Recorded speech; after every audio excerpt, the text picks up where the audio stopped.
Oh my ഗോഡിന്റെ ഈ എപ്പിസോഡിൽ ഒരു ബാങ്കിന്റെ സ്കീം അനുസരിച്ചുള്ള നിക്ഷേപത്തിന് തുക ഇൻവെസ്റ്റ് ചെയ്യാൻ കസ്റ്റമറെ ക്യാൻവാസ് ചെയ്യാൻ എത്തുകയാണ് രണ്ട് എക്സിക്യൂട്ടീവുകൾ. കസ്റ്റമറോട് സംസാരിച്ച് നിക്ഷേപം ഉറപ്പിക്കുമ്പോൾ വന്നുപെടുന്ന കെണിക്കുരുക്കുകൾ എന്തെല്ലാമായിരിക്കും? രണ്ട് എക്സിക്യൂട്ടീവുകളിൽ കൂട്ടുകാരി ഏറ്റവും അടുത്ത കൂട്ടുകാരിക്ക് പണിയൊരുക്കാൻ ശ്രമിക്കുകയാണ്. കാണാം വ്യത്യസ്തത നിറച്ച ഓ മൈ ഗോഡ് പ്രാങ്ക്.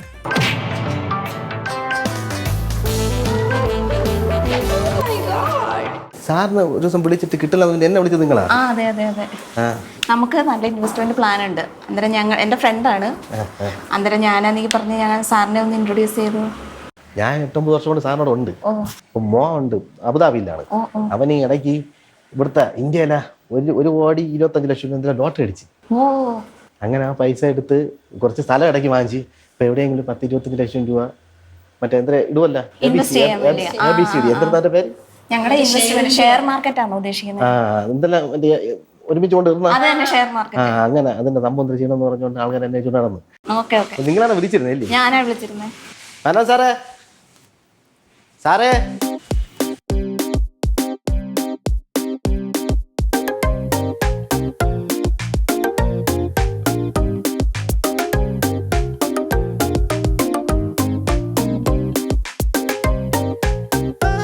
സാറേ, ഞാൻ സാറിനെ വിളിച്ചോണ്ടിരുന്നേ. നമ്മുടെ ഒരു ഇൻവെസ്റ്റ്മെന്റ് പ്ലാൻ ഉണ്ട്. ഇതെന്റെ ഫ്രണ്ടാണ്, ലീ എന്നാ പേര്. അന്നേരം അവള് ഡീറ്റെയിൽസ് ആയിട്ട് സാറിന് പറഞ്ഞിരുന്നു നമ്മുടെ പ്ലാനിന്റെ ഡീറ്റെയിൽസ്. അവിടെ ലോട്ടറിയിലേ ഇത്തിരി തുക കിട്ടിയായിരുന്നു. പറഞ്ഞു. അപ്പൊ ആ മോന് കിട്ടിയ അപ്പൊ എങ്ങനാന്ന് വെച്ച് കഴിഞ്ഞാല് അവൻ ഒപ്പിട്ട് ഇന്ന് ചെക്ക് തന്നിട്ടുണ്ട്. അപ്പം അത് എഴുതി തരാം. എങ്ങനെയാ ഇതിന്റെ രീതി എന്ന് അറിഞ്ഞിട്ട് വേണം നമുക്കൊന്ന് നോക്കാൻ. അതാ ഞാൻ പറഞ്ഞേ.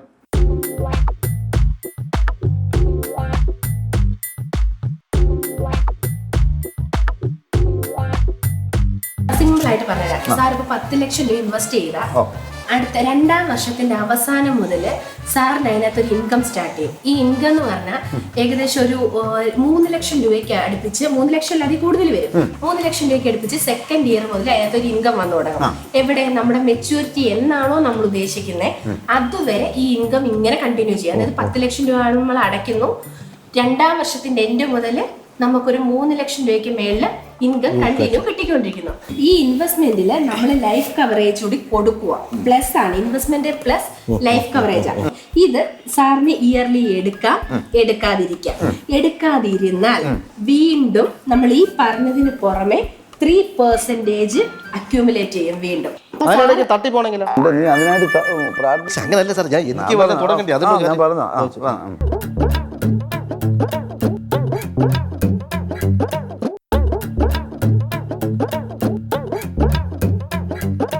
ഞാൻ പറട്ടെ, 70 വയസ്സ് കഴിയുമ്പോൾ നമ്മൾ ഈ പൈസ മൊത്തം എടുത്തു.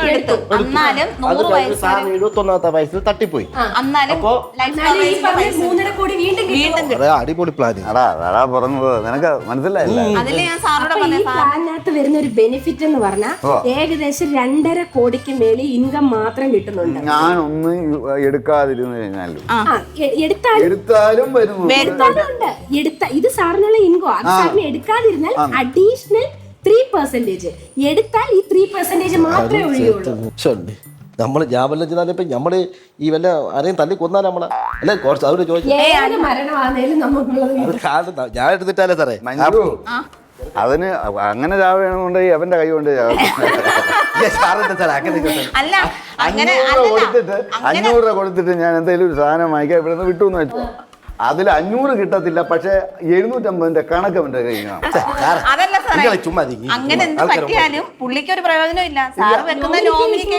ഞാൻ പറഞ്ഞതേ എനിക്കെടുക്ക ഞാൻ വല്ല എടുത്താളുള്ള ഉപയോഗം പറഞ്ഞ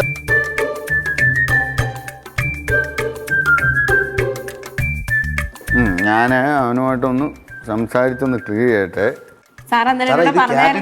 സംഭവം നല്ല പ്ലാനാ സാർ. എന്റെ അഭിപ്രായത്തിൽ നല്ലതാണ്. കാരണം ഈ പ്ലാൻ തന്നെ എന്റെ അടുത്ത് മഞ്ജു ആദ്യമേ പറഞ്ഞ് നീ അവിടുന്ന് ഏറ്റവും നല്ല പ്ലാനെ നോക്കി വരാവുള്ളൂ. കാരണം സാറുമായിട്ട് അത്ര കമ്മിറ്റ്മെന്റ് ഉണ്ട്. സാർ അന്ന് എന്നെ വിളിച്ച് പറഞ്ഞപ്പോ സാറിനോട് ഞാൻ പറഞ്ഞപ്പം സാർ പറഞ്ഞു എനിക്ക് നല്ല പ്ലാനാണെങ്കിൽ സാറ് ഏക്കാമെന്ന് പറഞ്ഞു. അന്നേരം ഞാനിപ്പോ കൂടെ അതാ പറഞ്ഞത്, നല്ല പ്ലാൻ ഒരാളെ ഏൽപ്പിക്കുക. അപ്പൊ അതേപോലെ തിരിച്ച് വിശ്വാസമുള്ള ഒരു പ്ലാൻ വേണമെന്ന് പറഞ്ഞു. ഇത് എനിക്ക് കേട്ടോ ഭയങ്കര സംഭവം തോന്നുന്നു സാറേ. അപ്പൊ ഇതങ്ങ് ഫിക്സ് ചെയ്യാം. അപ്പൊ എങ്ങനെയാ ചെക്ക്? അല്ല സാർ, ആദ്യം സാറിന്റെ ആധാർ, പാൻ കാർഡ്, ചെക്ക് തന്നാ മതി. അതിന്റെ കൂടെ സാറിന്റെ ബാങ്ക് ഞാൻ വാട്സാപ്പിൽ എനിക്ക് ഡീറ്റെയിൽസ് സാർ നമുക്ക് വേണ്ടുന്ന കുറച്ച് ഡീറ്റെയിൽസ് ഉണ്ട് സാറിന്റെ. അപ്പൊ ന്യായം എഴുതാതെ ഇപ്പൊ അവന്റെ ഒപ്പുള്ള ഇതുണ്ടല്ലോ, ചെക്ക് ഉണ്ടല്ലോ, അപ്പൊ നിങ്ങൾ നാളെ എടുത്തോളൂ. അല്ല, അത് അക്കൗണ്ട് ട്രാൻസ്ഫർ അല്ലേ? മോന്റെ അക്കൗണ്ടിൽ നിന്ന് ഡയറക്റ്റ് നമ്മുടെ ബാങ്ക് അക്കൗണ്ടിലോട്ടാണ് പോകുന്നത്. അല്ല, നമ്മൾ എടുക്കണ്ട. ഞാൻ മോനെ വിളിച്ചേച്ചും പറ്റും. ചില സമയത്ത് ആവശ്യമുള്ള കാര്യം ചെവിയും കണ്ടുകൂടാ, ആവശ്യമില്ലാത്ത കാര്യം ചെവിയും കേൾക്കും. കണ്ടോ ഇത്രയും മഴ തോന്നി സമയം എന്നെ കൊണ്ട് വെള്ളം ഒഴിപ്പിച്ചോണ്ടിരുന്നാ. ഞാൻ കണ്ട്, ഞാൻ ഇപ്പൊ അവ കൂടെ പറയായിരുന്നേ, ഈ മഴയത്ത് ആരെങ്കിലും ചെടിക്ക് ഞാൻ അവിടെ ചുമ്മാ ഇങ്ങനെ ജോലി ചെയ്യണം. ഗുളി കഴിച്ചാൽ കിടന്നിട്ട് വെറുതെ ജനലിൽ കൂടെ പറഞ്ഞാൽ വെള്ളം ഒഴിച്ചില്ലേ ഈ മഴ പെയ്ത് തുടങ്ങുന്ന സമയത്ത്. ഇങ്ങനത്തെ ഒരു കേസാണ്. ഇപ്പൊ ഞാൻ തുടങ്ങിയാൽ എനിക്ക് കൊണ്ട് അടയ്ക്കാൻ പറ്റൂല. അല്ല, 1 ലക്ഷം ഒക്കെ ആണെങ്കിൽ ഓക്കെ, പറ്റൂല. അത് വലിയ 3 ലക്ഷം രൂപയൊക്കെ.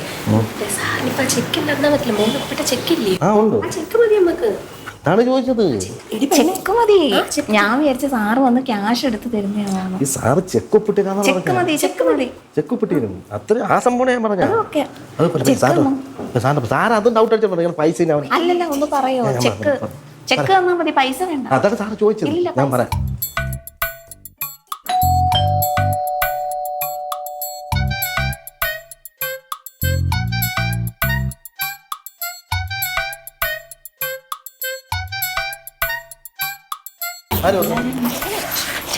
ആരോ ഒന്ന്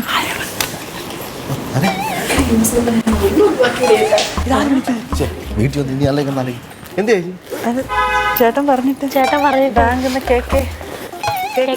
നിന്ന് അവര് വരി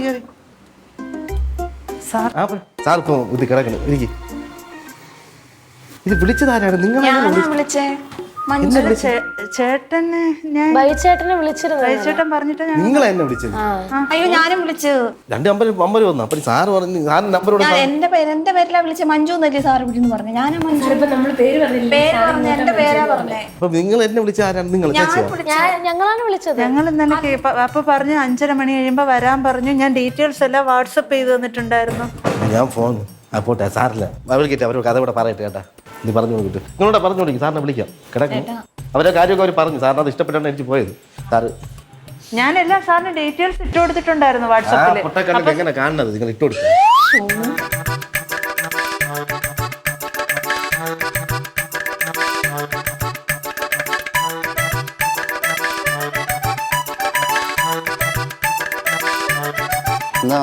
പിന്നെ ഇന്നലെ എന്നെ വിളിച്ചെന്ന് പറഞ്ഞതേ അയച്ചോടെ എന്നെ വിളിച്ചതെന്ന്. ഇപ്പൊ ഇവര് എന്നെ വിളിച്ചെന്നാണ് പറയണത്. എന്നെ ഇന്നലെ 2 പേര് വിളിച്ചു. പക്ഷെ ഞാൻ ഒരാളെന്നാണ് വിചാരിച്ചത്. സാറ് നമ്മള് ഇന്നലെ വിളിച്ചിട്ട് ഡീറ്റെയിൽസ്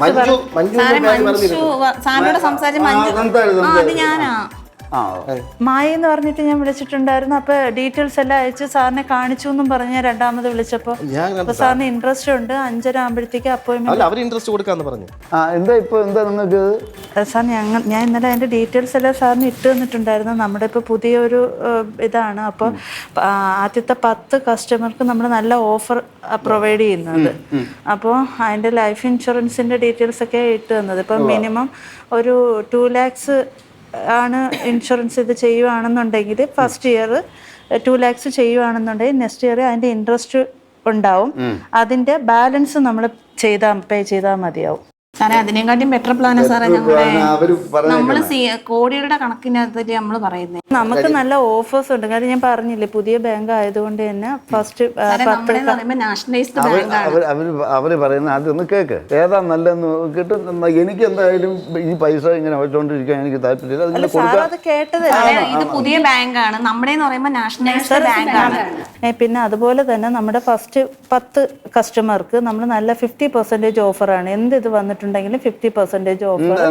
പിന്നെ ഇപ്പൊ സാറ് പോയി ഒരു 5000 രൂപയ്ക്ക് പർച്ചേസ് കഴിഞ്ഞാൽ 2500 രൂപ പേ ചെയ്താൽ മതിയാവും. ഒരു മാസം 2 ലക്ഷം രൂപയ്ക്ക് നമുക്ക് ഇതിനെ ഇവര് പറയുന്ന ഈ കാർഡ് പേയ്മെന്റിന് വരെ നമുക്ക് വരുന്നത് ട്രിപ്പുകളാണ്. ആ ട്രിപ്പ് നമ്മൾ പോകുന്നില്ല. കാര്യങ്ങളൊക്കെയാണ് നമുക്ക് ഇന്റർനാഷണൽ ട്രിപ്പ്. നമുക്ക് ഈ പറഞ്ഞ പോലെ ഇതെല്ലാം ആഡഡ് ആണ്. ട്രിപ്പും കാര്യങ്ങളും സാറിനെ ഇവിടുന്ന് തന്നെ വണ്ടിയിൽ വന്ന് പിക്ക് ചെയ്ത് കൊണ്ടുപോയി ഫുൾ കമ്പനി ചെലവാണ്. ഇനി ഇൻ കേസ് സാർ അത് പോകുന്നില്ല എന്നുണ്ടെങ്കിൽ അതിന് വരുന്ന പേയ്മെന്റും സാറിന് അപ്പൊ തന്നെ കയ്യിൽ അതായത് ഇപ്പൊ സാറിന് ട്രിപ്പിന്റെ കാര്യം നേരത്തെ പറഞ്ഞില്ലായിരുന്നു നമ്മള്. അത് ഞങ്ങൾ പറയാൻ തുടങ്ങുമായിരുന്നു. അന്നേരത്തേന് സാറ് പറഞ്ഞില്ലേ മോൻ്റെ കൂടെ സംസാരിക്കണോ. അവൻ ഓക്കെ പറഞ്ഞു. അവൻ ഓക്കെ പറഞ്ഞു. അത് ഇവരുടെ ഒരു പുതിയൊരു ബാങ്കിനെ പറ്റിയിട്ടാണ് ഇവർ സംസാരിക്കുന്നത്. ഞാൻ ചോദിക്കട്ടെ, ഒരു ബ്രാഞ്ച് എന്ന് പറയുമ്പോ പുതിയതായിട്ട് തുടങ്ങുമ്പോ അത് പുതിയതല്ലേ? പുതിയ ബാങ്ക് എന്നല്ല പറഞ്ഞത്, ബ്രാഞ്ച് ആണ് പറഞ്ഞത്. അവര് പറഞ്ഞ 10 ലക്ഷം രൂപ സാർ അടച്ച 2 വർഷം കഴിയുമ്പോൾ ഞാൻ 20 എത്ര കൊടുക്കുന്നു അതിന്റെ ഇരട്ടിയുടെ എങ്ങനെ തരുമെന്നാണ് സാർ അവര് പറയുന്നത്? ഞങ്ങൾക്ക് ഡോക്യുമെന്റ്സ് ഉണ്ട്. നമുക്ക് ഡോക്യുമെന്റ് ഉണ്ട്. ഈ പറഞ്ഞ ഡോക്യുമെന്റ് സാറിന് എവിടെ നമുക്ക് ഡോക്യുമെന്റ് ഇല്ലാത്തവരാണോ? സാർ ഞാൻ പറയട്ടെ, നമ്മൾ ഡോക്യുമെന്റ് ഇല്ലാത്ത ബാങ്കാണോ?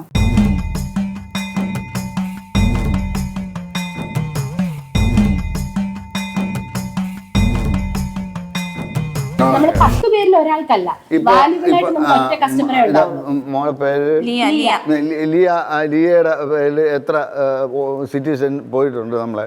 നമുക്ക് എല്ലാ വർഷം ചൂസ് ചെയ്യുന്ന ഒറ്റ ഒരു വ്യക്തിയെ കാണത്തുള്ളൂ. നമുക്ക് മന്ത്ലി ഇതിനകത്ത് സാറിനെ ചൂസ് ചെയ്തിട്ടാണ് നമ്മൾ ഇതേപോലെ സാറിനെ സാർ ചേരുന്നതിന് മുന്നേ സാറിനെ ചൂസ് ചെയ്തോ?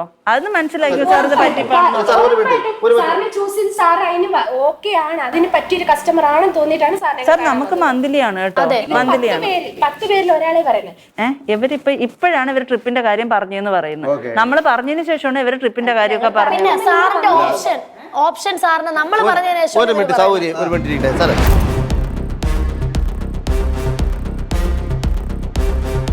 സാർ ഞാൻ ഗുളി കഴിച്ചിട്ടുണ്ട്. സാർ ഒരു ഗുളി കൊടുത്തിട്ട് ഇപ്പോൾ കൊണ്ടുവരാം. നിങ്ങൾ സംശയം അല്ലാതെ നീ വന്നിട്ട് ചെയ്ത് പേന അടിക്കുക. അത് കഴിച്ചില്ലെങ്കിൽ ഇനി തല ഇറക്കാൻ പറ്റും. ഞങ്ങൾ ഇത് എങ്ങനെയും ഒന്ന് സെറ്റ് ചെയ്യാൻ വന്നേ. നിങ്ങളും അതിന്റെ ഞങ്ങളാണ് ആദ്യം വിളിച്ചത്. ടാർഗറ്റ് ഉള്ള കണക്കിന് നമുക്ക് ടാർഗറ്റ് ഉണ്ട്, നമുക്ക് അത് കവർ ചെയ്യാൻ. നിങ്ങളാണ് ഓൾറെഡി വിളിച്ചത്. എന്നിട്ട് നിങ്ങൾ പറഞ്ഞു നിങ്ങളാ വിളിച്ചത്. ഞാൻ ചോദിക്കട്ടെ, ഞങ്ങൾ വിളിച്ചിട്ട് ഞങ്ങൾ അതിന്റെ ഡീറ്റെയിൽസ് എല്ലാം കൊടുത്തതിന്റെ ഇത് എന്റെ വാട്സാപ്പിൽ പുള്ളി ഞങ്ങളോട് സംസാരിച്ചിരുന്ന മഞ്ജു മഞ്ജു ഞാൻ പറയട്ടെ, ഒരാളെ ബാങ്കിൽ നിന്ന് വരത്തുള്ളൂ, പല ബാങ്കിൽ നിന്ന് പലയിടത്തും മര്യാദ പറഞ്ഞു മനസ്സിലാക്കും. മര്യാദക്ക് ഞങ്ങൾ എടുക്കട്ടെ, ഞങ്ങളാണ് ആദ്യം വിളിച്ചത്. നിങ്ങളെ വിളിച്ചെങ്കിൽ വിളിച്ചു, ഞങ്ങൾ 4:30 വരാന്ന് പറഞ്ഞില്ല. അല്ലെ നിങ്ങൾ എടുക്കട്ടെ, നിങ്ങൾ സംസാരിച്ചോ. ഞങ്ങൾ സംസാരിക്കില്ല, നമ്മൾ എന്ത് പറഞ്ഞാലും അത് പിന്നെ നിങ്ങൾ വെയിറ്റ് ചെയ്യാൻ കഴിഞ്ഞാൽ ഞങ്ങൾ സംസാരിച്ചിട്ട് നിങ്ങൾ സംസാരിച്ചു. നമ്മുടെ അടുത്ത് കയറിയിരിക്കാൻ പറഞ്ഞോണ്ടല്ലേ ഇരുന്നത്? അപ്പൊ നിങ്ങളല്ലേ ചോദിച്ചു എന്താന്നുള്ള. അല്ല ചേച്ചി, നമ്മൾ പറയണ എല്ലാം അവർക്കും ഉണ്ട്. ഇല്ലില്ല, ഞങ്ങൾ ഈ സാധനം നാളെ ബോണ്ടില്ലെങ്കിൽ പുള്ളിക്കാരൻ ഞങ്ങളെയല്ലേ ഓടിക്കുന്നത്. ചേട്ടന് ഞാൻ ഇന്നലെ വിളിച്ചില്ലായിരുന്നോ? നിങ്ങൾ രണ്ടുപേരും വിളിച്ച് ഞാൻ ഒരു കാര്യം പറഞ്ഞു. പിന്നെ എന്തോന്നാണ് ഇവര് പറയണ? അവര് മാത്രമേ സൗരി, നിങ്ങൾ ഓരോരുത്തർ ജീവിക്കാൻ വേണ്ടിയാണ് നടക്കുന്നത്. അവര് നേരത്തെ വന്ന് അവർക്ക് ചെക്ക് ചെയ്താൻ വേണ്ടി സാറ് കഴിഞ്ഞിട്ട് നിങ്ങൾ സംസാരിക്കേ. അവരെ ചെക്ക് എഴുതി മാറ്റോണ്ട് പോയിട്ട് നിങ്ങൾ സംസാരിക്കും. ഇനിയും ഫണ്ടുണ്ടായിരുന്നു, അടുത്ത് വരുമ്പോ അടുത്ത സമ്പത്തുകൾ ഉൾപ്പെടുത്തുവാൻ ഫസ്റ്റ് നമുക്ക് അവര് മര്യാദ നിങ്ങളെല്ലാം സ്ത്രീകൾ ജീവിക്കാൻ വേണ്ടി നമുക്ക് ഇനി കൊല്ലത്ത് പോകണം. കൊല്ലത്തെ കൊണ്ടുപോയി പോ. അവർക്ക് നമ്മളെ സംഭവമായിട്ട് അവർ അവർക്ക് ചെക്ക് നിങ്ങൾ ജീവിക്കാൻ അങ്ങനെ ജീവിക്കാൻ അവർ എന്തിനാണ് ബുദ്ധിമുട്ടിക്കുന്നത്? എത്ര സമയം സാർ എന്തായാലും നോക്കട്ടെ. സാർ ഡീറ്റെയിൽസ് എല്ലാം നോക്കിയിട്ട് വന്നിട്ട് മനസാക്ഷി വേണ്ടി നിങ്ങൾക്ക് ഇൻട്രസ്റ്റ് ആയിട്ട് നിന്നത്.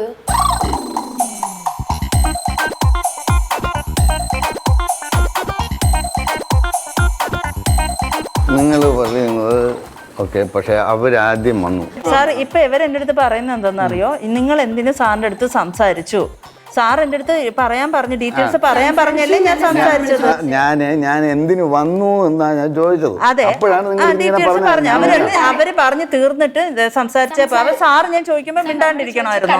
നമ്മൾ പറഞ്ഞുകൊണ്ടിരിക്കുവായിരുന്നു. അല്ല, അവര് എന്റെ അടുത്ത് കൃത്യമായിട്ട് എല്ലാം പറഞ്ഞല്ലോ. ട്രിപ്പിന്റെ കാര്യം ചോദിച്ചു, ബാക്കി എല്ലാം സംസാരിച്ചു. അതുകൊണ്ട് ഡേറ്റ് നാളെ അല്ലേ അയക്കുന്നത്? ഡേറ്റ് സാർ ഇതിപ്പോ നമുക്കല്ലേ തരുന്നത് സാർ? അത് അവരെ സാറെന്തിനാ സാറിന്റെ ഇഷ്ടം പോലെ ചെയ്യട്ടെ. നിങ്ങൾ എന്താ നോക്കണേ? വന്ന പിള്ളേരെ കൊള്ളാം, അവരെ തന്നെ കൊള്ളാം.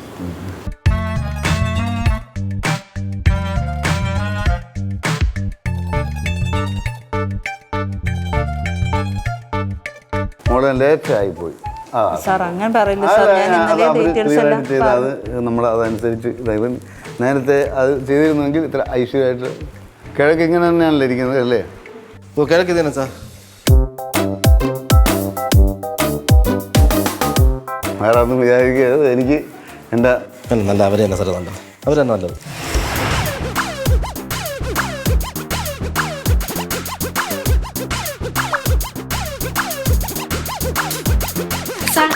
സാർ ചെക്ക് കാണിച്ചു. ഇല്ല സാർ ഞാനല്ലേ ഫസ്റ്റ്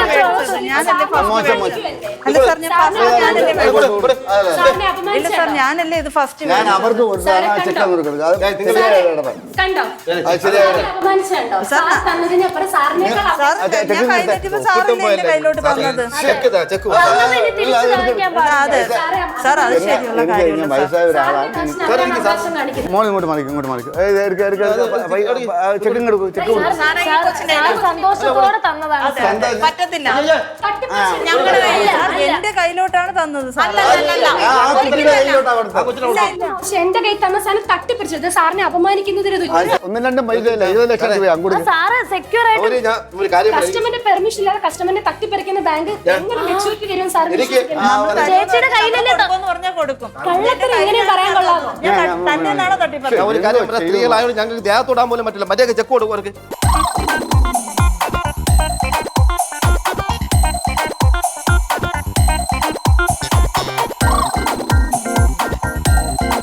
ഞാൻ നിങ്ങളെന്ന് മേടിച്ചില്ലല്ലോ, നിങ്ങളെന്നല്ല ഞാൻ സാറിന്റെന്നാണ് മേടിച്ചത്. വിവരമില്ലാത്ത നാശങ്ങൾ. നിങ്ങൾ ചെക്ക് കൊടുത്താൽ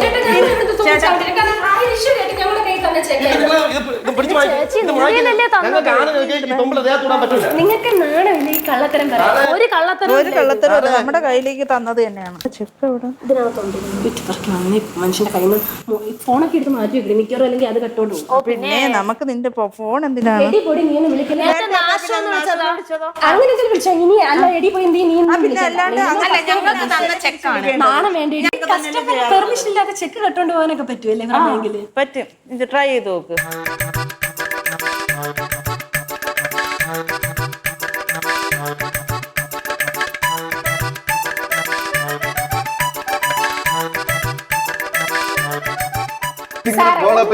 ചിന്തിക്കാവോ? സാറിന്റെ ക്യാഷ് സാറിന്റെ പെർമിഷൻ ഇല്ലാതെ തട്ടിപ്പറിച്ചു വെച്ചിരിക്കുന്ന ഇവര് എന്ത് ബെനിഫിറ്റാ സാറിന്റെ? മോളെ ഈ മോളെ ദേഹത്ത് തൊട്ട കഥ എന്താവും അറിയാലോ. കാലഘട്ടം ഇപ്പൊ അങ്ങനെയാണ്, ഒന്നും പറയാൻ പോലും. ഞാൻ എന്റെ അഭിമാനത്തിന്റെ മനുഷ്യ ഇന്ന് വരെ ഒരു തൊട്ട് താഴെ പെർമിഷൻ ഇല്ലാതെ ക്യാഷ് എടുത്ത് കൈ വെച്ചേക്കും. തീരുമാനിക്കേണ്ട ആർക്ക് കൊടുക്കണം? സാറിന് ഇവര് പറയുന്നതിനെക്കാട്ടി ഓഫർ തന്നാ പോരെ? വേണ്ട വേണ്ട ഒന്നും വേണ്ട, ഒരു കുന്തോ വേണ്ട. ആ കൊച്ചിക്ക് കൊടുക്കും. സാറിന്റെ അവകാശമാണ് സാറിന്റെ സാറിന്റെ പൈസ പിടിച്ച് വാങ്ങിച്ചത് തരില്ല സാറേ. നമുക്ക് കിട്ടിയില്ല കീറി കളയാം. ആ ശരി സാറേ ഞാൻ ഒരു കേസ് പറഞ്ഞു സത്യം. ഞാൻ ഈ ബാഗ് പിടിച്ച് വാങ്ങി ഞാൻ ഒറ്റ ഒപ്പിട്ട ഒരൊറ്റ ഇതേ ഉള്ളൂ. ഇനി അവനിങ്ങ് വന്നാലേ എനിക്ക് ഒപ്പിടാൻ പറ്റുള്ളൂ. അതുകൊണ്ട് അത് മോശിച്ച് അത് എടുത്ത് കൊടുക്കും. ഇല്ല കൊടുക്കൂല. മോശത്തിനെ കാണിക്കരുത്. അവനിനി വന്നാലേ ഇനി ഒപ്പിടാൻ പറ്റുള്ളൂ. കണ്ടോ? ആർക്കും അയ്യോ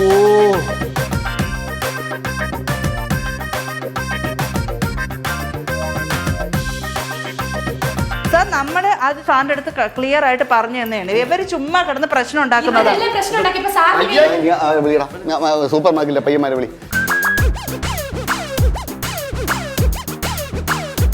ക്യാമറ ഓൺ ആക്കി വെച്ചോണ്ടിരിക്കുന്നു. സാർ ഞാൻ ഈ പെണ്ണുങ്ങളായിട്ട് എന്ത് ചെയ്യാൻ? പേടിയില്ല മോഹമ്പത്തന്നെ നീ കൈ മാറ്റി. ഇഷ്ടമല്ല മറ്റുള്ളവർ എന്റെ വീഡിയോ എടുക്കണത്. സാറിന്റെ ചെക്ക് തൊള്ളി എല്ലാം പോയി എല്ലാം പോയി. സാർ ഇനി VP പിടിച്ച് എന്തരാവണോ ദൈവമേ. ചേച്ചി അതും കൊണ്ടുപോയി അവരെടുക്കട്ടെ. സാറേ കീറി കളഞ്ഞ് ചെക്ക് ഇങ്ങോട്ട് കൊടുക്കും. ചെക്ക് അവരെ കയ്യിലിരിക്കല്ലേ? എനിക്കിപ്പോ ചെക്ക് പോകാൻ സാർ അവരെ കയ്യിലിരിക്കുക. എനിക്ക് അവരെ ചെക്കായി ഇവരെ ചെക്കായി അവരെ കയ്യിലിരിക്കും. നിങ്ങളെന്തിനാ കീറിയത്? ഇത് ആരാ കീറിയത്? ഇപ്പൊ അവരെ കയ്യിൽ നമ്മളിങ്ങനെ ചുരുട്ടി ഇട്ടതേ ഉള്ളൂ. ഇവരാണ് ഇപ്പൊ കീറി നിങ്ങൾക്കായിട്ട് തന്നല്ലേ? ഇവിടെ വന്നപ്പോ കീറി ഇട്ടേക്കുന്ന സാറേ ഞാൻ വാങ്ങി ഇവരെ കൈ കൊടുത്തു. നിങ്ങൾക്ക് തരണില്ല. നിങ്ങളാണ് കീറിയത് അവരാ കീറിയത്. നമ്മൾ ചുരുട്ടി ഇട്ടു, അവര് പിടിച്ച് കീറി. നമ്മൾ ചുരുട്ടി ഇട്ടു. ഇതാരാ കീറിയത്? സാർ എവരെ കയ്യിലല്ലേ ഇപ്പൊ ഇരുന്നത്? എന്നെ കുറച്ചും കൂടെ കഴിഞ്ഞാൽ എന്റെ മോൻ വരുമ്പോ നിങ്ങളെല്ലാം കൂടെ എന്നെ നുള്ളി പറക്കി കൊണ്ട് പോവാം. കീറിയതാരാ? സത്യം സാർ അവരെ കയ്യിലല്ലേ ഇരുന്നത്? ഇതിന് ഇങ്ങനെ കീറി കഴിഞ്ഞാൽ ഇത് ഇനി എവിടെ ചെന്നാ കിട്ടും? എവിടെ ചെന്നാ കിട്ടുന്നത് എനിക്കെങ്ങനെ അറിയാം? അത് പറ, എവിടെ തന്നെ കണ്ടോ, സാറിനോട് പെരുമാറുന്ന ഇങ്ങനെ അവിടെ പേട്ടയില് ബ്രാഞ്ച് ഉണ്ട്. കൗമുദി ടിവിയില് ഓ മൈ ഗോഡ് എന്ന് പറയുന്ന പ്രാങ്ക് ഷോയിൽ അവിടെ ചെന്നാ മതി കിട്ടും. കൗമുദി ചെന്നാ മതി. അപ്പൊ തരും. ഓ അവിടെ നിന്ന് തരും. കൃത്യമായിട്ട് പൈസ തരുമോ? 20 ലക്ഷം തന്നെ 20 ലക്ഷത്തിന്റെ 50 ലക്ഷം തരാം.